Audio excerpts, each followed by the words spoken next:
Tout ce que les femmes doivent savoir sur le cancer du côlon. Selon les données de l'Organisation mondiale de la santé, le cancer du côlon ou colorectal affecte entre 10 et 15% de la population mondiale, ce qui en fait l'un des cancers les plus importants, juste derrière le cancer du poumon. Il est important que nous prenions tous conscience que les cancers du poumon et du côlon sont en pleine augmentation chez les femmes. Cependant, il est important de préciser que ces maladies n'ont rien à voir avec le genre. Dans la suite de cet article, nous allons vous donner de nombreuses informations qui, sans aucun doute, vont vous être d'une grande utilité. Le cancer du côlon chez la femme. Le cancer du côlon ou colorectal affecte surtout les femmes âgées de plus de 50 ans. Cependant, dans environ 10% des cas, il survient chez des personnes beaucoup plus jeunes. De fait, il existe des patients d'une vingtaine d'années touchés par le cancer du côlon. Cancer du côlon. Il y a peu de temps encore, l'impact du cancer colorectal était plus important chez les hommes, mais depuis quelques années, les professionnels de santé nous avertissent que de plus en plus de femmes sont touchées par cette pathologie. Même si on ne connaît pas exactement tous les facteurs qui influent sur un cancer du côlon, des causes comme le tabac ou des mauvaises habitudes de vie peuvent avoir un impact important sur sa survenance. Cependant, nous devons préciser que nous ne connaissons pas véritablement l'origine de cette maladie. En effet, elle est capable d'apparaître chez des personnes jeunes qui mènent une vie saine. Dans la suite de cet article, nous allons vous exposer une série de données qu'il est important de connaître et de prendre en compte. Qu'est-ce que le cancer du côlon exactement? Le cancer du côlon trouve son origine dans le côlon ou dans le rectum. Son déclenchement suit toujours le même processus, une excroissance anormale dans la paroi du côlon, en forme de polype. Les patients peuvent vivre avec ces petits polypes durant des années sans souffrir de symptômes apparents, mais ils peuvent muter en cellules cancéreuses. Cela est observable à partir du moment où les selles contiennent du sang. Voici les deux types de polypes les plus fréquemment observés chez les personnes atteintes d'un cancer du côlon. Les polypes adénomateux, ils finissent toujours par se transformer en cancer.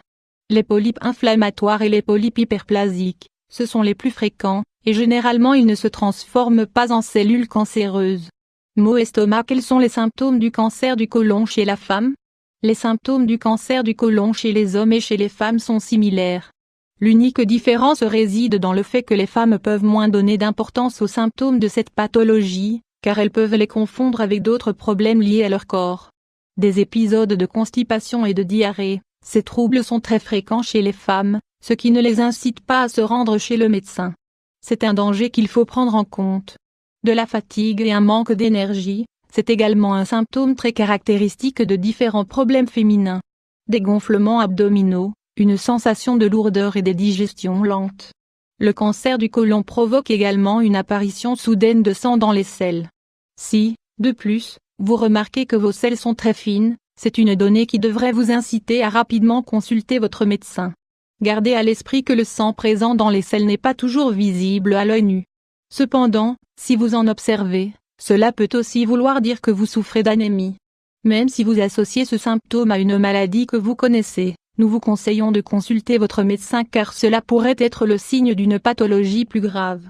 Nous devons également vous signaler que la plupart de ces symptômes peuvent être provoqués par d'autres troubles, comme une colite, une allergie alimentaire, des ulcères et des problèmes de vésicule biliaire. Consultez simplement votre médecin pour être certain de ne pas souffrir d'un cancer. La clé réside dans un diagnostic précoce. Thérapie anticancérigène au citron congèle. Le cancer du côlon affecte de la même manière les hommes et les femmes. Les institutions médicales doivent établir des protocoles de dépistage précoce, pour pouvoir mieux traiter la maladie. Nous conseillons à toutes les femmes de consulter fréquemment leur gynécologue pour réaliser des examens. Il est également fortement recommandé de réaliser un simple test colorectal dans les cas suivants. Si vous avez plus de 50 ans. Si vous découvrez du sang dans vos selles et que vous souffrez d'une douleur abdominale persistante. Si vous avez des antécédents familiaux de cancer du côlon. Les tests que réalisent les médecins consistent simplement en une détection de sang dans les selles et en une coloscopie. Cette dernière est certes désagréable, mais elle peut être vitale. Selon le docteur Antonio Linar, spécialiste de la clinique Covadonga en Espagne, avec un diagnostic précoce, le cancer du côlon peut se guérir dans 90% des cas. La raison qui explique cela est très simple. Avant l'apparition d'une tumeur maligne, et comme nous vous l'avons expliqué, il y a la formation d'un polype. Dans ses premières phases de développement, cette lésion est bénigne. Si vous ne l'éliminez pas, elle deviendra maligne. Si vous réalisez bien vos examens préventifs, vous allez pouvoir réduire drastiquement le risque de souffrir d'un cancer du côlon. Il est donc très important de garder cette donnée à l'esprit.